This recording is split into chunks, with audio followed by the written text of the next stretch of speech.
BA part first Urdu کے class میں آپ کا استقبال ہے۔ میں نے گزشتہ دنوں ڈرامہ نگاری کے فن پر گفتگو کی تھی۔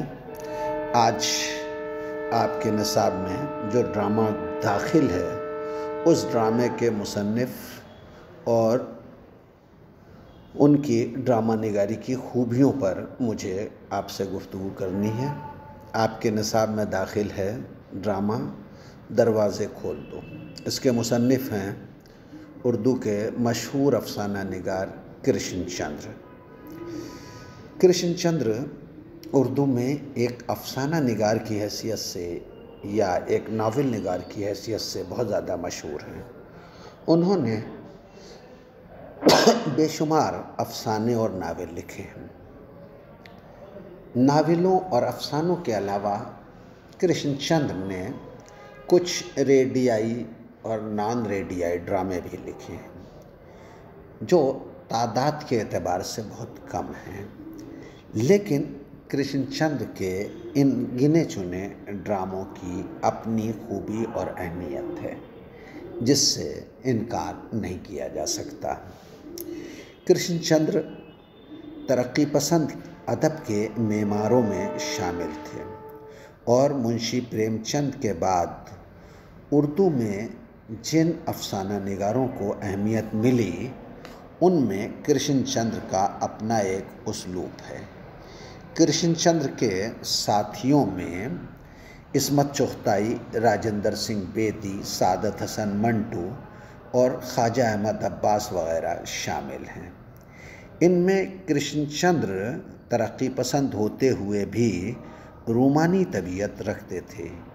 یہی سبب ہے کہ ان کے افسانوں میں اور ان کی ناولوں میں رومانیت کی بھرپور چاشنی ہمیں دیکھنے کو ملتی ہے۔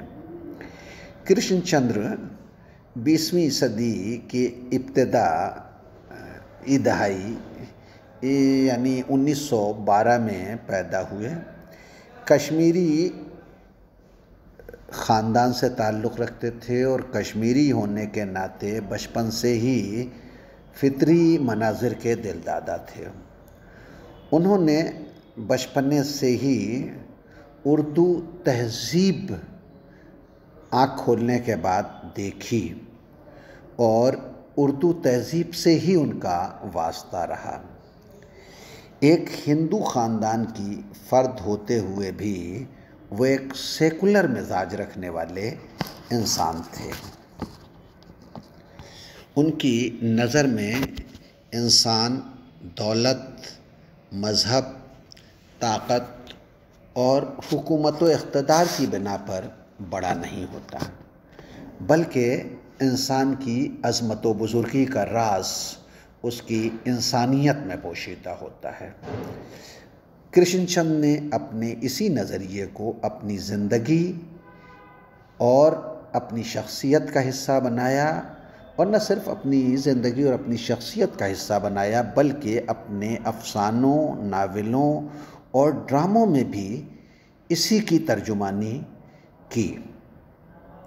انہوں نے ایک مسلمان خاتون سلمیٰ صدیقی سے شادی کی اور اپنے ڈراموں میں اور اپنے ناولوں میں قومی ایکتا کا پیغام دیا۔